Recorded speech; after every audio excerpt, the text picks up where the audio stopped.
So for those of you, think through this deal about how to protect your home from technology, how to protect your own heart, your own soul, your own life from technology.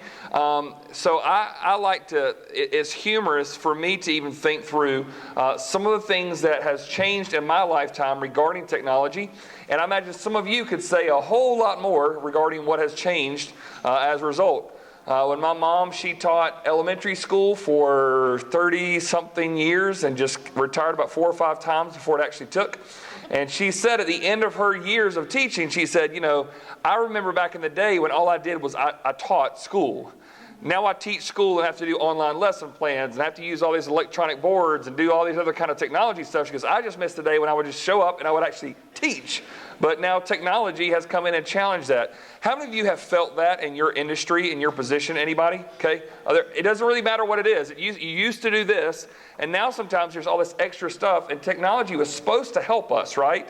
Make our lives easier, make it more simpler. In fact, they thought back in the 50s that we were going to be so technologically advanced that no one was going to work 40 hours a week anymore because we'd be so advanced. Now, has that proven to be true?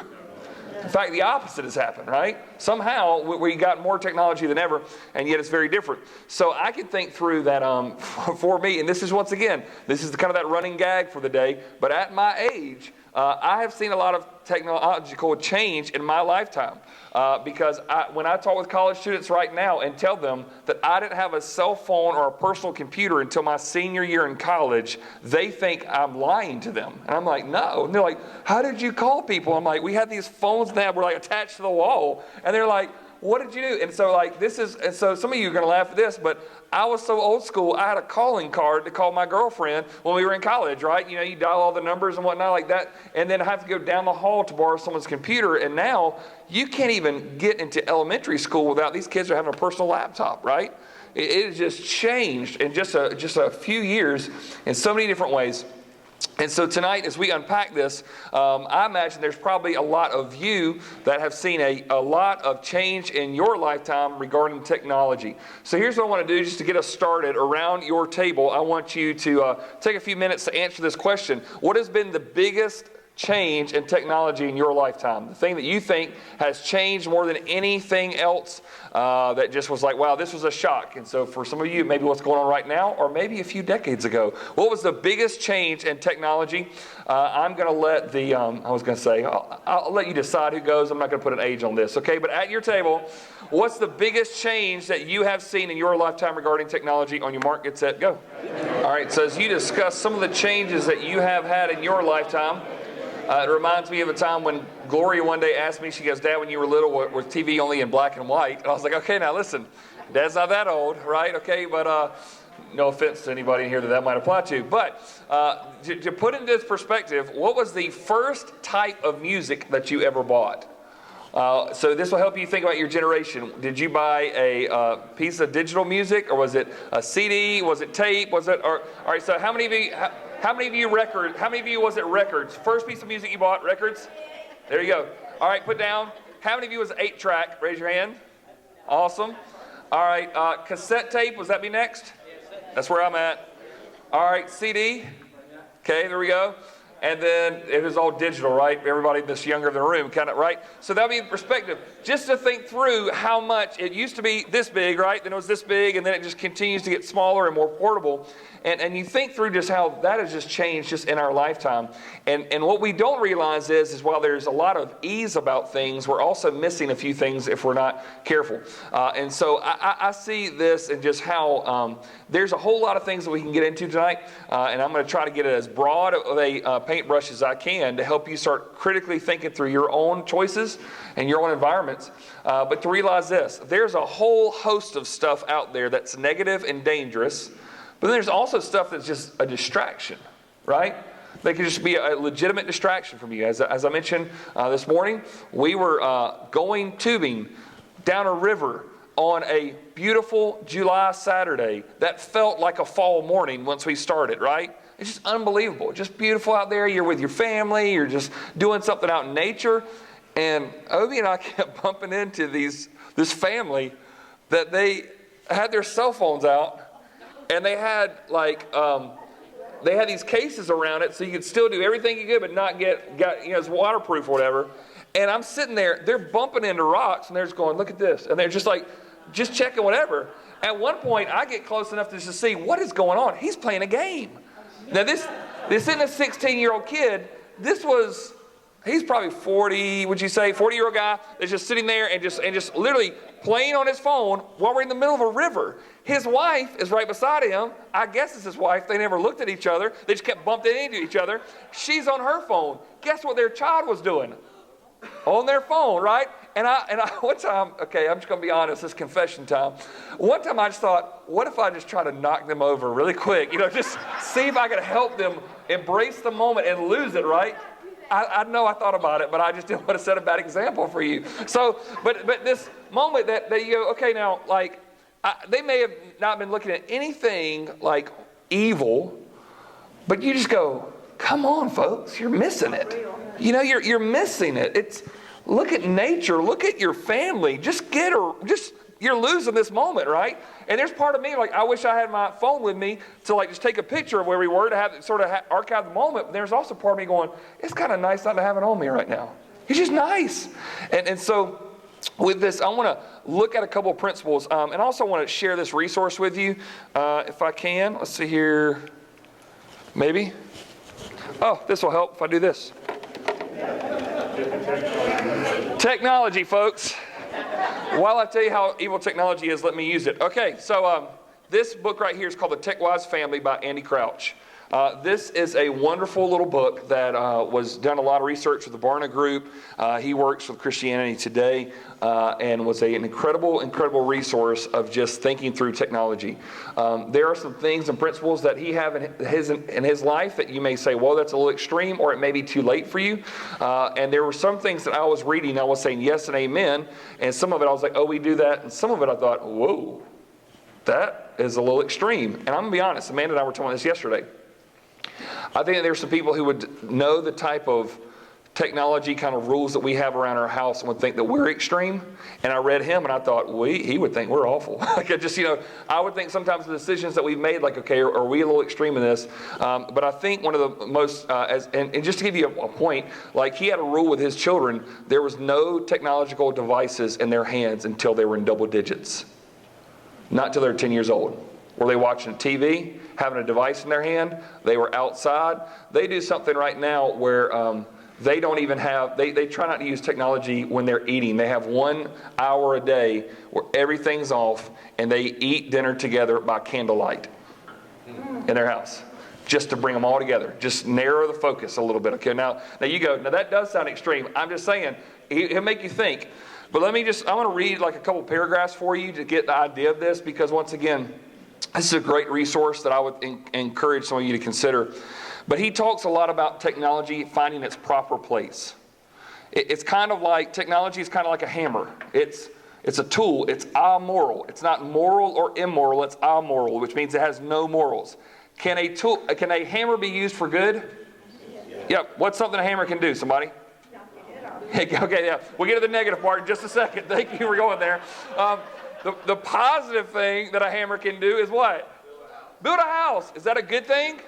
Absolutely, it's a good thing. Now is your time. What can it do bad? Knock someone's head off, right? Okay, so it can, a tool, right? A tool is a tool. It doesn't have morals attached to it. It all has to do with how the person wielding it uses it, right? Technology is the same way. Can it be used for good? Absolutely it can. Can it be used for bad? Absolutely can. So find its proper place. Let me read this to you from the book. It says, technology in its proper place when it helps us bond with the real people we have been given to love. It's out of its proper place when we end up bonding with people at a distance, like celebrities whom we will never meet. Technology in its proper place when it starts great conversations. It's out of its proper place when it prevents us from talking with and listening to one another. Technology in its proper place when it helps us take care of the fragile bodies we inhabit. It's out of its proper place when it promises to help us escape the limits and vulnerabilities of those bodies altogether. Technology is in its proper place when it helps us acquire skill and mastery of domains that are glory of human culture, sports, music, the arts, cooking, writing, accounting, the list could go on and on.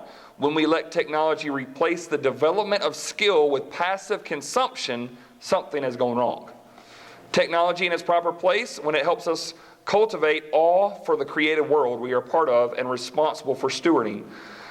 It's out of its proper place when it keeps us from engaging the wild and wonderful natural world of all of our senses. Technology is in its proper place only when we use it with intention and care. There's one thing I've discovered about technology is that it doesn't stay in its proper place on its own. Much like my children's toys and stuffed creatures and minor treasures, it finds its way underfoot all over the house and all over our lives.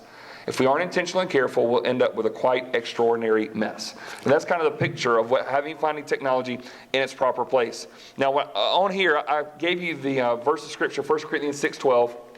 I printed it out there for you on your handout, but I think this is important. This verse comes in the context of a church that's very messed up, very sinful, a lot of issues. And this passage is really when he's setting up a lot of sins that have to do with sexual immorality. But he's really talking about starting and saying, hey, food can be dangerous, or sex can be dangerous. Now, both of these two things are good gifts from God, right? But out of the proper context, all kinds of issues. So in 1 Corinthians 6:12, this is what he says. All things are lawful for me, but not all things are helpful. All things are lawful for me, but I will not be enslaved by anything.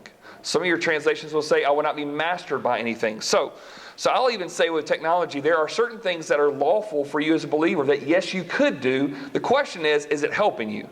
Is it beneficial? Is it any kind of value to you? Not the fact of, do I have the right to do it, but should I do it? And that's the question that you have to wrestle with.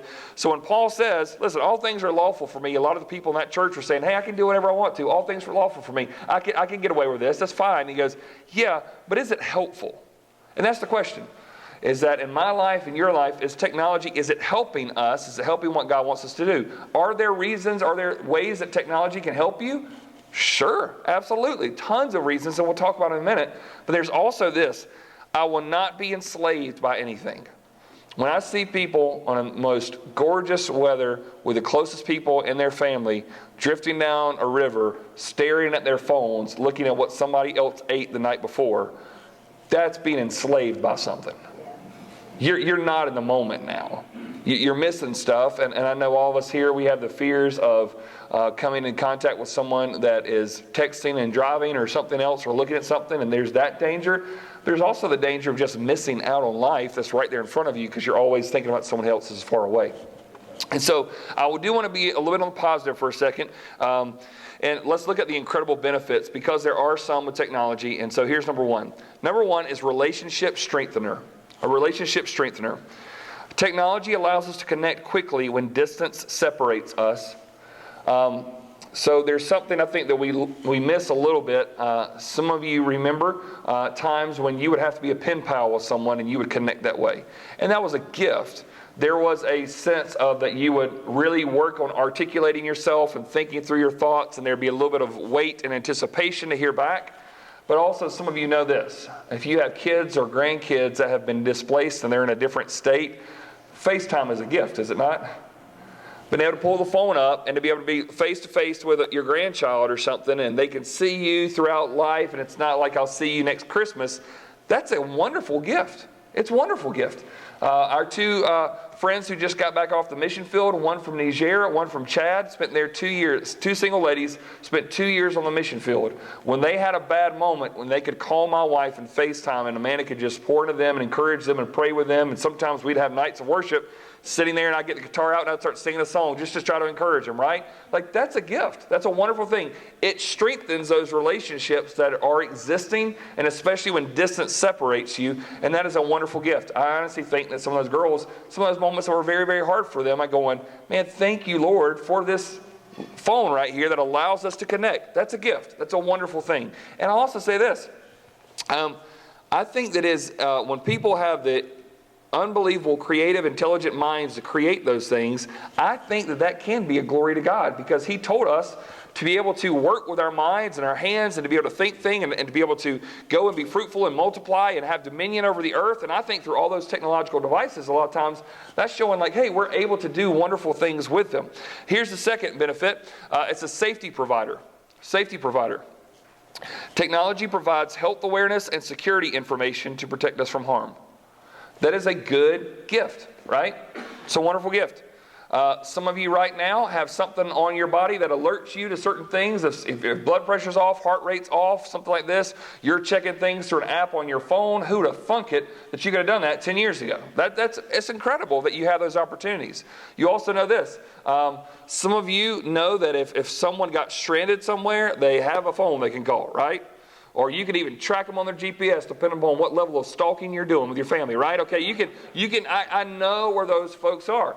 And so you have that safety protocol in there. I'd put those things up on our phone after I had an event. You know, you have the little find your iPhone thing or whatever on your phone. You can sort of locate it. And you'd shut it down if you mess it up. And I didn't have it the one time that my wife actually did lose her phone, but somehow I got the person to answer the phone, found out where they were, and I just went to their house to try to get it back. And Amanda's like, "You're going to die." I was like, "I'm not losing that phone." So anyway, we got it back, and then it got all of a sudden this security thing of saying, okay, I want to know where this phone is, right? It's this wonderful opportunity that you can, if someone did get stranded, you could find them. It is a good gift. Number 3, creation inspirer. Creation inspirer. Technology exposes us to distant parts of creation and significant pieces of art that can create awe in our souls. Ever been a place that you would love to visit, but you know you're never going to get to, and you can Google that image and you can see something. And while I don't think it's as good as the real thing, it's pretty awesome, right? It's just awesome to be able to see things that you go, wow, that's awesome. And you create that, and that God did that, and you can see it from afar. That's a wonderful thing. And also to see pieces of art that can create awe in your soul. And that is not only like artwork, like something that's a painting or something, but there are certain pieces of music sometimes that we'll put on in the house that's just like, wow. And it might be somebody that's contemporary that's creating music right now, or it might be something like Bach that is put together and you go, man, that's just incredible. I don't know everything they're singing right there, but that's just amazing. And it really should be like, not only something to go in that there's a sense of awe inside me, but it also makes me want to think of like, what can I do with the gifts that God has given me? I can remember being in Japan on a mission trip and hearing a symphony in a language I did not understand, but just being enraptured by it all. Just, it's amazing, right? And sometimes you can't go to some of those places, but through technology, you can experience a lot of those things. It's a gift. Number 4, it's an information collector. Information collector. Technology allows us the opportunity to learn great truths with greater ease. Now, some of you know this, that you can write or you can find anything on the internet, and just because you read it on the internet does not mean it's true, right? In fact, I'm going to give you a quote. It says, "Don't believe everything you read on the internet," and that was by Abraham Lincoln, I think is the quote that I read on the internet one time, okay? So, to my point, I have a blog. Our church has a website, and literally in 20 seconds, I can say Abraham Lincoln wrote that and put it up, and it's now online. It's documented. It's archived. It's out there, right? And so you can't trust everything that you read on the internet, but isn't it not incredible that sometimes if you have this question about something and you can gather that? Before, there's just no way that you could. And there's blessings and curses to that, but I think that in the deep down of it, there's this wonderful thing that it can provide. Number 5, it's a skill teacher. It can be a skill teacher. Technology equips us for skills by which our surroundings may not provide expertise. And so you think through, how many of you have ever learned something by somebody who had a YouTube channel and you just learned it, right? I fixed Amanda's car when I was being a cheapskate by Billy Bob, whatever his name was, that had his midriff shirt and everything showing or whatever, but he showed me how to fix that heater, and we saved a bunch of money, right? And so in that, I'm going, I've never gone to school for that. I'm not really good at that, but I thank God that somebody's like, I got a camera. Here's a car. And he just films it, and I'm learning these skills. Some of you could learn how to play an instrument. You could learn how to fix something in your house. You can do these things, and it's a wonderful, wonderful gift that you can do. 6, it's what I call a life organizer. Technology creates a framework to experience a God-honoring level of productivity. It can. Now, it can distract you and make you even more disorganized. Even in this room right now, this would be a good show of hands. Some of you folks love a paper calendar that you organize your week by, your month by, your year by. You put those doctor's appointments on and you got that calendar. Some of you like to put that in your phone on the calendar because you're afraid you're going to lose that calendar. And some of y'all don't even know what a calendar would look like if it hit you in the behind right now. How many of you would say, oh, paper calendar is my preferred option? Raise your hand. Okay, good. All right, put it down. How many of you would rather have your calendar on your phone or a digital device? Raise your hand. How many of you don't even know what a calendar is? Raise your hand. Okay, thank you for being honest, right? I don't know where I'm at right now. I just sort of showed up, okay? Now, deep down, there is if you find a system, and I also mean this, a paper calendar is technology. You realize that? Like, it is technology in the sense of that you're getting information on some type of thing that used to be impossible for you to get like years ago. I mean, so that's even technology. And so you find something that's going, okay, what does this look like? It's a helper. It's supposed to help me out do things.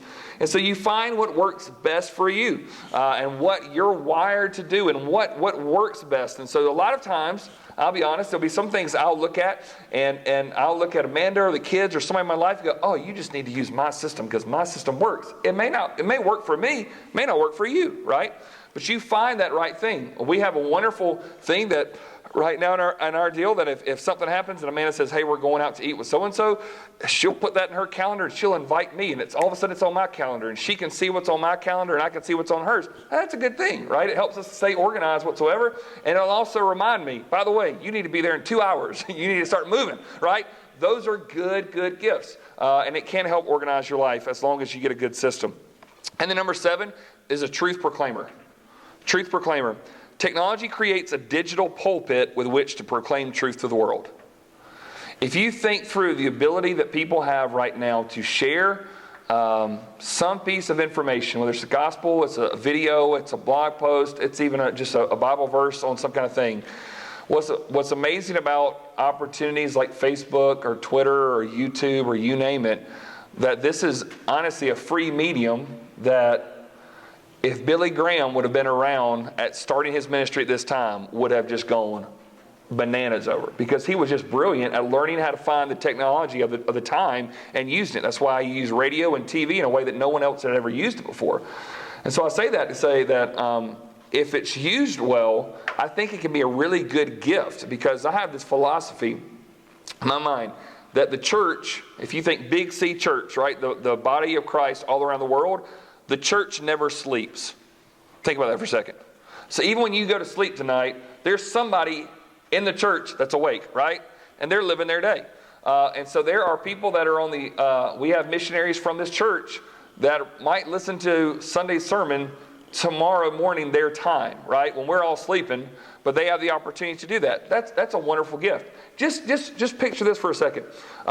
Some of y'all know I love to blog and write different articles on different things on faith, and a lot of times here's what it'll look like. I'll write something and I think it's really good, and me and my mama will read it. That's about it, right? Okay, it doesn't whatever. And then sometimes you'll read something that'll strike a nerve, and just like a few months ago I wrote something about Lifeway's closing and how a lot of people, y'all know, have the Lifeway store closed here and all across, and I know I'm still weeping over it, right? We don't have the Christian bookstore, but here's the thing that I put is that, a lot of people are saying, I can't believe Lifeway closed their doors, and they've got Amazon boxes sitting there in the trash can. And you can't be mad that the store is closing if we haven't supported something like that, because the way that things are changing. And so I started there, but then I went to, it's really easy as church folk that we're always upset when the program stops, but we're not willing to support it. Okay? Simple little article. I just sort of posted because it was something that somebody that I talked with at Lifeway when they were closing, I talked to them about, and I'm like, I write that. And for whatever reason, people it struck a nerve. And I looked at it right before I came to say, how many people had actually read that? I could find out that over 47,000 people read that post. 47,000 people. Little Travis, Greenville, South Carolina. Okay, 47,000 people got confronted with the thought, don't whine about everything in your church and ministry when you're not doing anything to support it. Okay? Now, there's a gift that technology can use in that moment, right? It's a gift. And so I go, now, I had the wonderful privilege of preaching to you folks today, but it was a little shy of 47,000 here, right? A little shy this morning of 47,000. But through a medium like that, well, that's a gift. That's a real gift that you have. Now, the problem is this, and we'll get to in a second, but as Christians, we have the opportunity to show Christ and to teach Scripture and really to uphold godly biblical values. But also, if your online presence also makes you look like the world, it's hard to do both at the same time. And so it is a wonderful opportunity. It's when I say it's a digital pulpit, I have the opportunity to share things in that type of way and love to do that. In fact, I'm not going to poll anybody here, but we had a span as a staff that we started asking this question just for fun. Everybody who were coming to our church and visiting and saying, hey, tell us about how what's the first interaction you have with our church? Someone told them or something, this kind of stuff, and guess what they did first? Checked it out online. Watched services, read all the stuff before they ever walked in. In fact, some people walked in first Sunday and said, we're ready to join. Going, you can't be ready to join. You just got here. They said, we've been watching for weeks. We know what you guys are. We just want to get confirmed we're good now. And that's the world that we live in. So it can be a wonderful tool as long as it doesn't become the thing that we focus our hearts on. Now then, let's get through all that positive stuff. Let's get down to the real stuff you came for, right? Let's get real negative for a moment, okay? So let's look at the dangerous possibilities of what technology can do in our hearts. Number one is that it's technological overexposure. Technological overexposure.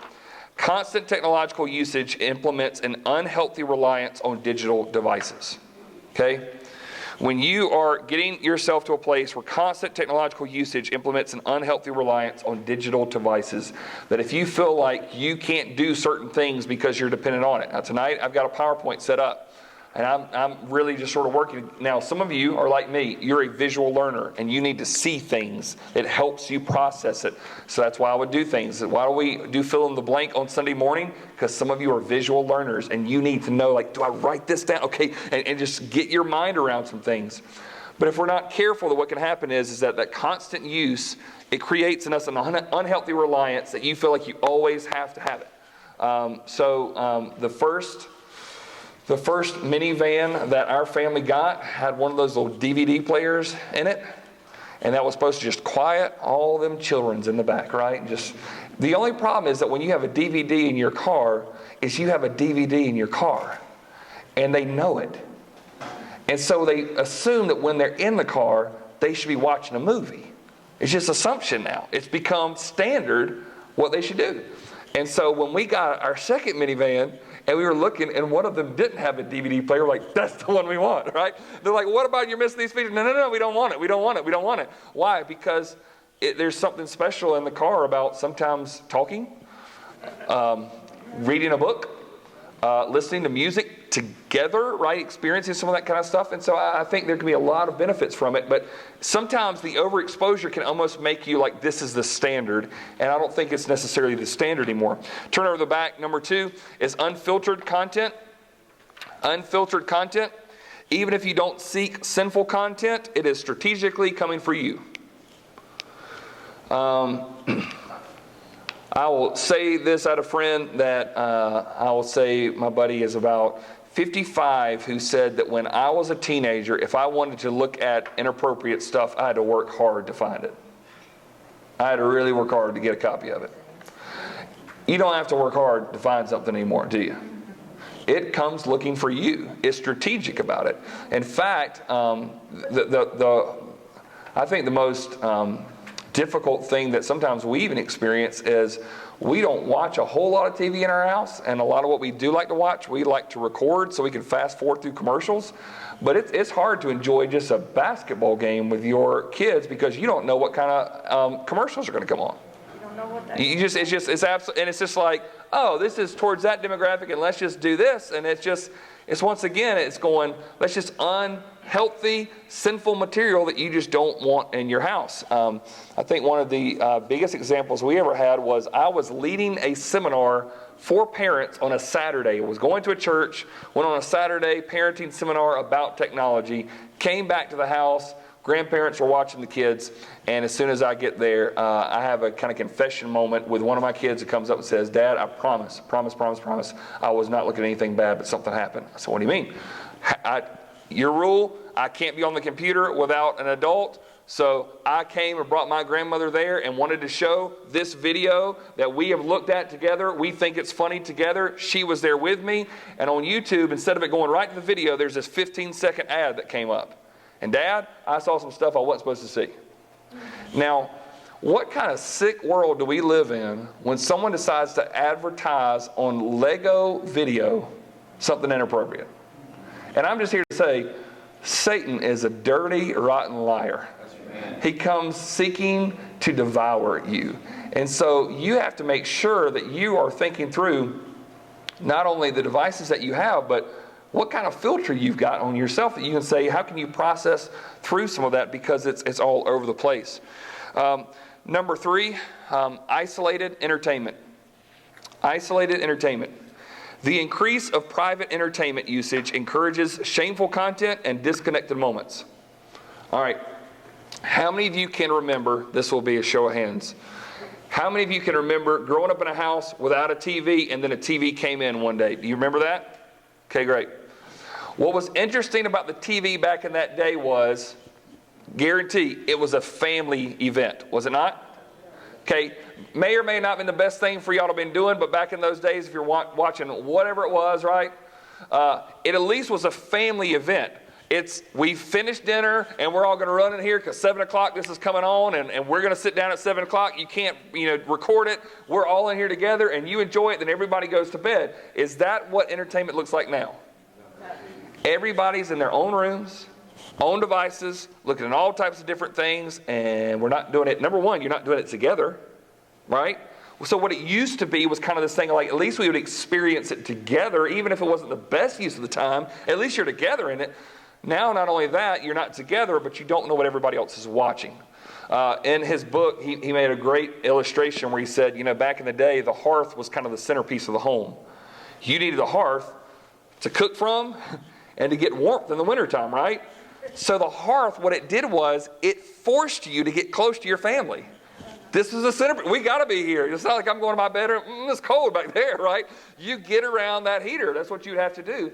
And now we have the air that blows through every room of the house so we can go wherever we want to. And so at one point, the TV almost replaced the hearth, where at least this is the one huge, monstrous piece of furniture right in the living room. We'd all watch it together. At least be something that brought us together. Now it's all separate. You can watch every TV show, every movie you want to from the palm of your hands right now. And so it's not connecting us. It's all over the place, and we're having isolated entertainment. Just in case I don't say this, let me say this here right now. For any parent or grandparent who might be dealing with this in your own life, and I want to make sure everybody knows this. This is not just a thing for your children. This is for all of us, folks. The number one thing that he says in this book, that complaint from children, is that they wish their parents would spend more time with them and get off their phones. For their parents. Kids are saying that to the parents. And we all say it about the kids. They're always on their phone. They're going, no, where do you think we learned it from, guys? And so there's a sense that we have to be very, very careful there. And with that, this idea, just because your children's friends have something does not mean your child has to have it. Amen. You're not their parents. You're not everybody else's parents. You're your children's parents. You don't have to worry about what anybody else does. But yeah, but everybody else, I understand that, but you're not their child's parents. And you're responsible to raise those kids. And you also realize this, that sometimes giving a good tool in the hand of an untrained worker, too young, cause damage, won't it? Right. Put a hammer in the hand of a toddler and just let them start walking through your house. What's going to happen? You're going to need more hammers there eventually, okay? Someone's got to come fix what's broken. And so even with this, guys, I just want to say this for every age represented here. It's isolated entertainment. Some of you may feel like, well, I'm trustworthy, but here's something that Amanda and I will talk about even in our own marriage. I trust you, but some environments I don't trust. Does that make sense? There are certain environments I don't trust. So there would be certain things that I would say for us, there's not going to be isolation here. That means this. She can say, I trust you, I don't trust the environment. I trust you, I don't trust the environment. So with that, there is no level in my own life that she doesn't have access or a password to what's going on in my life. Like, why? Because we're one, right? We're spouses, so there's be no hidden area there versus like, I've got this over here and you've got that here, because it creates a whole lot of things. But especially for parents and grandparents, you don't have to keep up with anybody else's kids and with their parents and what they're doing. They can do whatever they want to with their kids, and you can see what's happening there. But ultimately, we have to make sure that this isolation that's happening, we have to be very, very careful with. Number 4, we got to move. Secretive connections. That's what leads us to the next one. The ability to connect with many people online opens the door to experience dangerous connections in person. The ability to have relationships and different connections with people, whether it's on text message, messenger, all kinds of so many outlets right now that can run through. And so this is why it's so important. I would say spouses, there should be not any yours and mine stuff. Because if there's nothing to hide, then let them just go straight through it. What's the big deal there? If you call, some of you have called my cell phone before, and you know something that is on my voicemail as phone, and some of y'all haven't done this, is going to shock you. If you call my cell phone right now, what you'll hear is it says, this is the voicemail of Travis and Amanda Agnew. If you call her cell phone, it says, this is the voicemail of Travis and Amanda Agnew. And one day I had somebody say, does Amanda not have a cell phone? I said, no, she's got a cell phone. And this was working in ministry. This is a young college girl. She goes, well, I called your phone, and it said it's the voicemail of Travis and Amanda. Does she not have a phone? I said, she's got a phone. And she said, huh. So do you put that on your voicemail so girls like me know your wife can check your phone at any time? I said, you got it. On the head. Right there. Now, can that little step of precaution, can that isolate us from every kind of possible sinful thing? No, it sure does help, though. It sure does help. And so you've got to make sure that there's not all these secret worlds that are going on, all these opportunities for you to connect with such and such.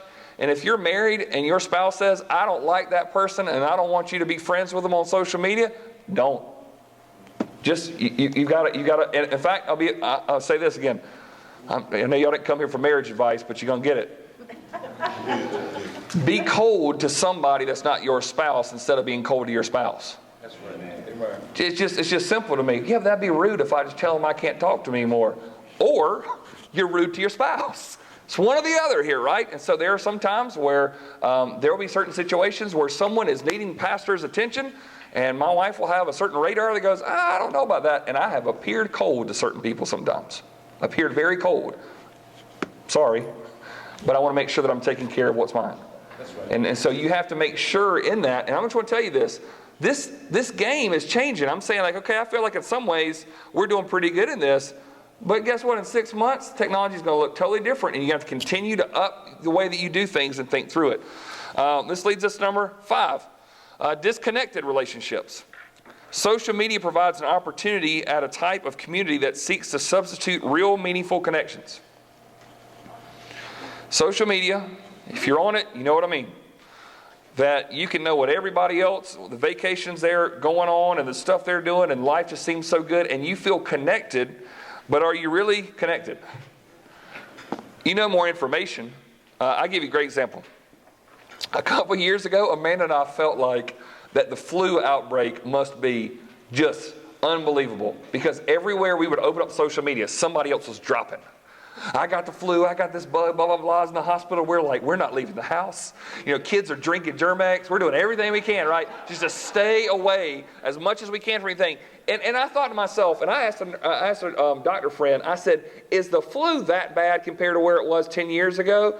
Or are more people just posting it on social media? Where if Tigner would have had the flu 10 years ago, I wouldn't have known it, except like he's going, I've got the flu, by the way. Anybody, you know, and we hear about it more. And so a lot of times it causes us to know like little bits and pieces of information on a lot of people, but you really don't know people. And in fact, there are some times where people will be standing in the same house looking at what everybody else is doing, and that person is right there. You know, that they could be instead interacting with them. And so it can create this type of community that seeks to substitute real meaningful connections, and which leads us to number 6, affirmation desperation. If we gravitate towards whatever affirms us the most, social media provides us an outlet to be affirmed for positive or negative reasons. Here's why I think people are so drawn to social media. Because if they take a picture in the right light, wearing the right type of outfit, a lot of people are going to hit like and say that's really good. And they feel really good. Why? Because every single one of us wants affirmation from somebody. And so social media is a very easier way to get affirmation. People going, oh, that's so good. You look so great, blah, blah, blah. And it's like, that's right, I do look. You know, and it's this desperate thing. Dads, moms, the more that you can affirm your children, the less desperate they're going to have somebody else to want to affirm them. I want my kids' love tank to be so full of affirmation. You are my kids. I'm proud of you. I'm loved. That it's not either going, I'm just so desperate for somebody to tell me that I look good or I've done this good or whatever. Like, I just want them to know, no, Dad thinks that. And they're not going to be so prone to be able to go find that somewhere else. All of us are desperate for affirmation, right? Affirm me right now. I'm asking you, okay? Now, all of us want to know that somebody thinks that we're doing a good job. And as it comes down to this, it's very important for us to really think through that it can cause us, let me just ask you a question. Do you think it's more easy if you've been married for 30 years? You think it's easier to get some random person to hit a like button on something that you say or post or a picture that you put of yourself? You think that's easier, or do you think it's easier serving your spouse of 30 years and getting them to affirm you? Now you go, well, 30 years, of course we're affirming each other all the time. Well, let's get to the real world for a second, right? It's more difficult in real world relationships to work hard at getting that affirmation because you're having to actually serve them and live with them in an understanding way day in and day out. Where people who only see little snippets of you, your highlights of your life, it's easy to get an affirmation there. But the affirmation that we need are from those relationships we have, but also from the Lord. And number 7, here's another dangerous thing, a normalized distraction. Normalized distraction. Some of you didn't even hear what I said, so I'll say it again. Normalized distraction. Allowing notifications to disrupt our lives constantly creates a normalized sense of distraction and reduces our ability to focus. While this phone is great and helps me in a lot of different ways, I've had to turn off a lot of the notifications because I feel like it's constantly dinging and buzzing and telling me somebody who's not with you wants you to stop what you're doing with the people that you're at right now. I know you're with people right now, but this person in this state or this country or down the road wants you to know this and wants an answer. And I'll just be honest, sometimes, y'all know that those people that'll be like, it'll be dinner time, and they'll send you a text message, and it's hard to type what you need to type with thumbs, right? Like it'll be this deep thing, and it's just like, and you feel like, oh, I've read it. They've seen I've read it. I got to answer right now. Can I just tell you, I'm just going to, listen, as a pastor, you know what I get? I get deep theological questions over text messages. And what I want to say is, no, I'm not going to answer that. Sometimes I'll get, Pastor, how do you resolve election and free will in the Bible? Through a text message? I definitely can't do it, right? There's just no way I can do that. And what happens is that somebody has it on their mind, and they go, oh, I'll reach out to Travis. Praise God they could do that. But do I have the right to say, I'll get to that in about 2.5 hours when I'm done with my family? It's not urgent. It may be urgent for you, but I don't think it's really urgent. There's more important things right here with me. But we get used to this sense of the distraction level. I think they tell children now that they have to be, wind-shaped camp that Chick-fil-A puts on. I think they said that a child's attention span is somewhere around 9 minutes now. And so they have to keep changing something every 9 minutes to keep them engaged all day long. Which is rather alarming, right? And what are they used to? It's just always something pulling their attention to something else. And we think through that normalized distraction. My favorite restaurants, if we're going to go to a restaurant, are the ones without a TV in it. Now why do they put the TVs in there? Because they saw these parents who wouldn't come to their restaurant because the kids would burn the place down because they're just little hellions turned loose. So they said, we got to get these young families in here, so how do we keep them quiet? Put a glowing rectangle in front of them. That'll fix it. And so what happens? You're having a meal. How's your day? And I'll be honest. I'll see the glowing rectangle and go, oh, what's that? It's just changing. It just keeps making you want to whatever. And so like sometimes Amanda's bold enough. She'll go to a place and goes, can we turn that down? Can we change that channel? Sometimes I want to go, can we just unplug it, right? And there is a level of which that I feel like we've almost normalized that when you're having a meal, like that's got to be in place there. It's normalized. It's distraction. We feel like constantly we have to have it. When we were, the first house Amanda and I lived in, we had put it up for sale, and we had this family come in, and I'm going to try to be good. I promise, Amanda, I'll be good. But we had this family come in, and they had these 2 kids, and they came in, and the first thing, this one girl, she was very country in her talking, so it's kind of hard to understand everything that she was saying. But I'm talking to her parents, like, well, this is the living room, blah, blah, blah, and I just hear her go, and I went, well, what? And I said, excuse me, where's your TV? And I said, what? And then all of a sudden, Mom goes, will you be quiet and stop embarrassing me? Maybe they don't have a TV. Maybe they spend quality time together. And I was like, oh, the TV. I said, yeah, we've got one. It's behind the cabinet, but we close the doors because we don't want to stare at it all the time. every room of the house that I would show them, where your TV? Where your TV? Where your TV? The whole time her mom's going, maybe they spit down and they have a meal together and they talk, honey. They don't have one in their kids' rooms. Maybe they read books and stuff. And I'm like, oh my goodness, right? And so like, we have this running gag in our family, where's your TV, right? We have one TV, we have one computer, and it is in an open, accessible area where there's not a hidden place in anybody's room. That's just our rule. We just gonna have it right there in the middle where everybody can get to. And can stuff still be looked at in the wrong place? Absolutely it can. But for our little purposes, and once again, I don't mean to ruin your life or your child's life, we don't feel there's any need to have a TV in anybody's room by themselves. To that point, that's old school. You got to be really careful about the type of devices that you give your children to live with. Because anything can go straight up in there, man. I'm just telling you. And you think about Nehemiah. What was his job when they went back, the exiles came out of Jerusalem? He was supposed to do what? Rebuild the wall. Rebuild the wall. Let me just rebuild the wall. Something happens in chapter 4. The enemies keep running in through the exposed places in the wall where they haven't built up yet. They build a little bit, the enemy run through and knock it down. They build a little bit, the enemy run through, knock it down. And what did Nehemiah have to say? Hey, I need everybody to get here. And we got to clog up some of these spots. Why? Because the enemy keeps knowing where to run through. So some of y'all are going to, construction guys, are going to get a spear and a bow and a sword, and y'all are going to start fighting. And if you need a little bit more ammunition, a little bit more motivation to do this, I'm going to put your family behind you. So if you die in this battle, the last thing you're going to see as you fall over is some man coming to take your family away. Guess what happened to those construction workers that day? They won that battle. And here's what Nehemiah had to do. We've got to defend the places where the enemy is running in through the house. And then we got to build up some walls to make sure that he can't run in like he used to. The problem is this right now. The enemy's got open access with these things all over the house right now. And you got to be careful. You've got to be super careful. And even if you have to do something crazy, ridiculous that makes you feel like you do not belong in 2019, you don't care. Allow someone in your home to be upset with you for 20 days if it would cause them to thank you in 20 years. That's what you need to think through. You need to allow them to be just so upset with you to one day they go, thank you for that. Thank you for that. So here's some questions for us to consider. I know we got to move. Number one, how much is too much? How much is too much?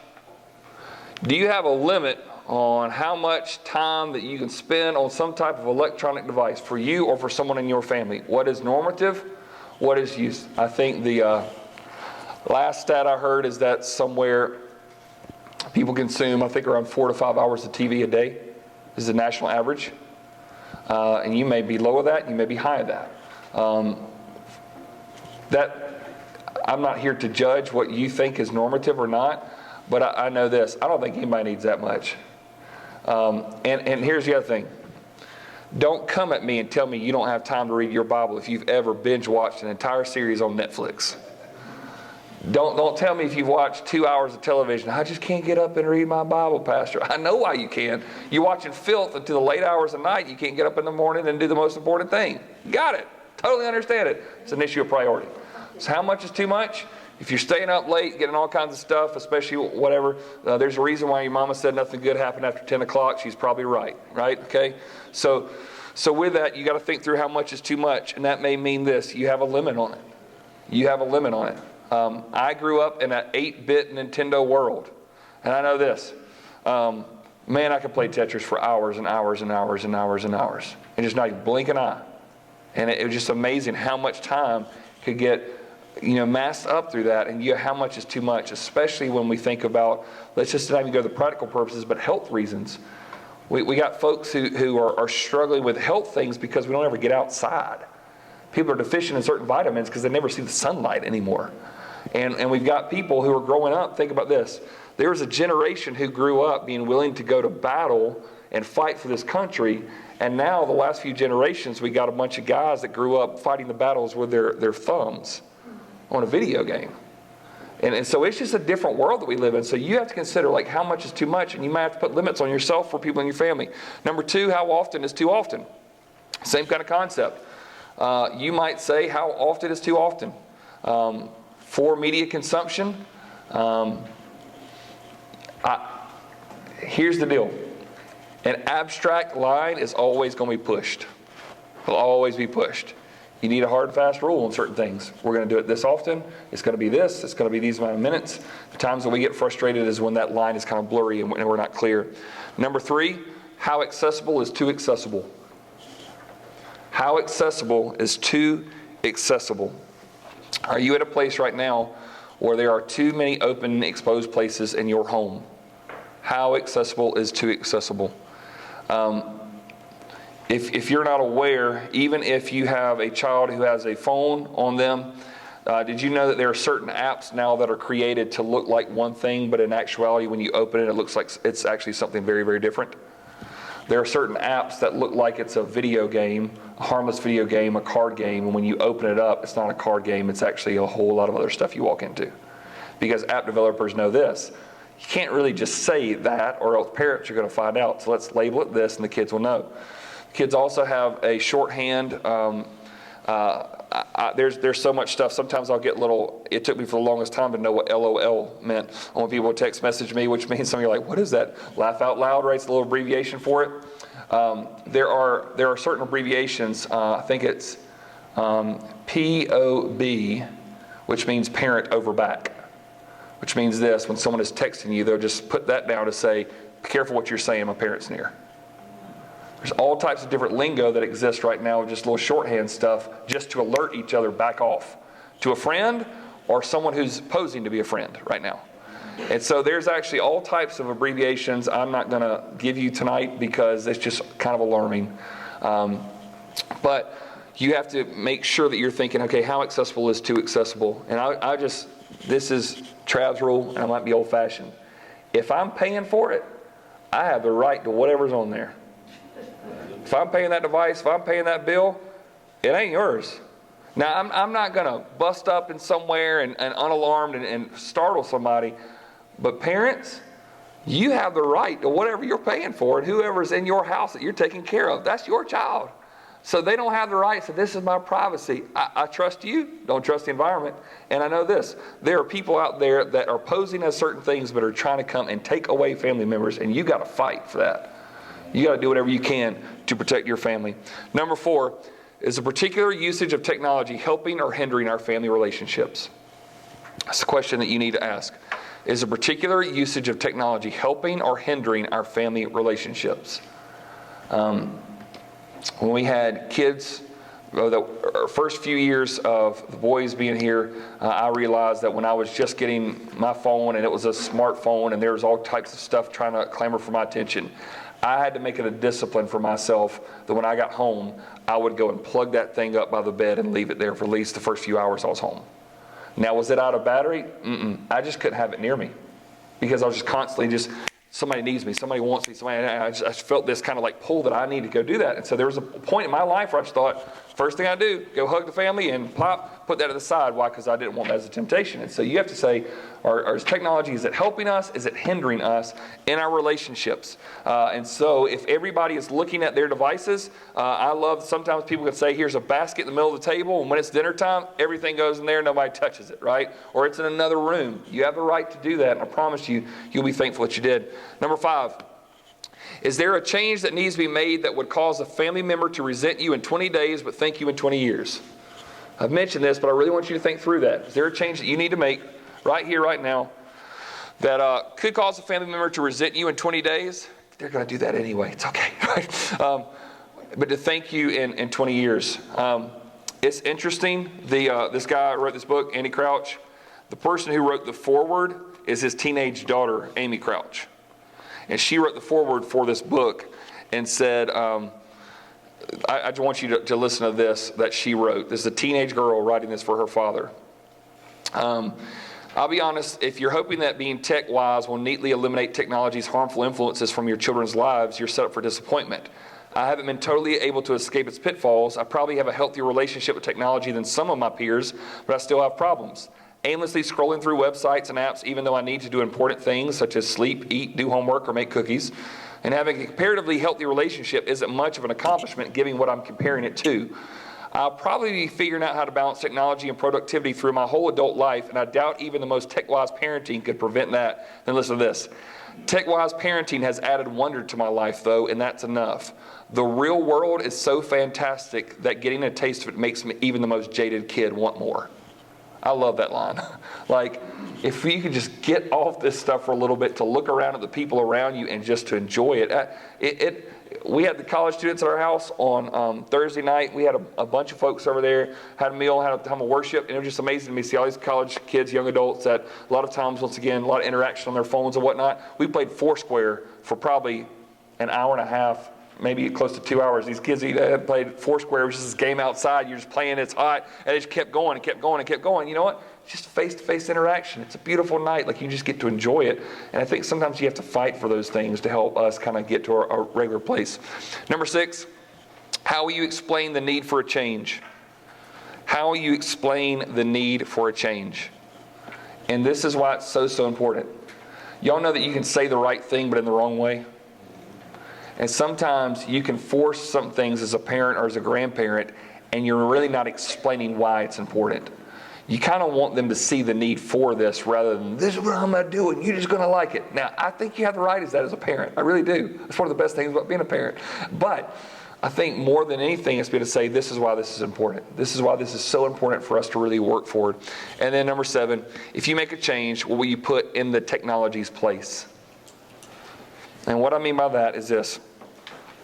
You cannot say to any adult or child in your life, you cannot say to yourself, something you enjoy, just stop doing it, it's bad. Paul was very clear in the New Testament. If you put off this, you got to put on this. Something's got to take its place. So, for a parent or a spouse or anybody here that just says, you know what, I want to try to go against that, you don't just need to say, tonight, nobody's on technology. We're just going to be miserable here together, okay? Look at each other and just be miserable. That's what it's about, right? Go on a walk. Play a game. Do something fun. Be creative. Make that the most rewarding hour and a half they've had all week long. And they go, this isn't miserable. This is good. This is time to connect. And guess what? They're not going to be as mad as you about it. If you just come in heavy-handed, this is what we're going to do, and just be miserable because that's what Jesus wants us to do. That's not going to work. You come in and say, there's better things out there. There's just wonderful, wonderful gifts. One of the main reasons we went and lived in the neighborhood that we lived in is because there is a creek that me and my kids can go walk in. You just go down there and just get in the creek and just slow down and just enjoy it and getting all kinds of stuff. And just the biggest issue we've got is just worrying about a snake coming up, right? And that's an issue. I get it. But it's just something about it. I think there's something formative that we're missing. And if you think through the difference that we have right now, this will be how we come for landing. If I were to say right now, hey, when you go home tonight, I want you, this is an assignment from your pastor, I want you to go home and play music. Okay? Some of you immediately thought, okay, pull out my phone and press a song. And some of you thought, but I don't have an instrument. And you're thinking when I said play music means like, hey, get on an instrument and play it together. And some of you think you mean play a song. You see the same phrase can mean something very, very different. When you play music from a CD all the way back to vinyl, whatever it is, everything right now, the more that you listen to that music, what happens to your appreciation of it? While you go, oh, you might hear stuff, over time, does that one-hit wonder kind of tire out? You don't listen to it as much anymore. But when you decide to, I'm going to work hard at a craft and learn an instrument, guess what? In the beginning, is it fun and enjoyable? Sounds awful and wretched most of the time, right? Sounds awful and wretched. Andy Crouch used the example of giving a child a violin and thinking about, you want to talk about your prayer life really warming up. You know, it's like all the screeching or whatever. So when you play a piece of music, first moment, it's high satisfaction, but then eventually it just sort of goes away, right? But you can get it right now. Get it right now. You want that. But when you start working at an instrument, what takes place? It's hard at first, but over time it gets better and better and better, and you enjoy it more. And he says that's kind of what he's worried that we're losing as people, that we're this instant kind of thing that technology is going to provide for us rather than what we can learn and develop and especially do together. And so as a way we conclude, let me go back to 1 Corinthians 6:12. All things might be lawful for you, but not all things may be helpful. And you've got to say, even in technology, that it's going to have its proper place, and I'm not going to be mastered by anything. So, Father, tonight...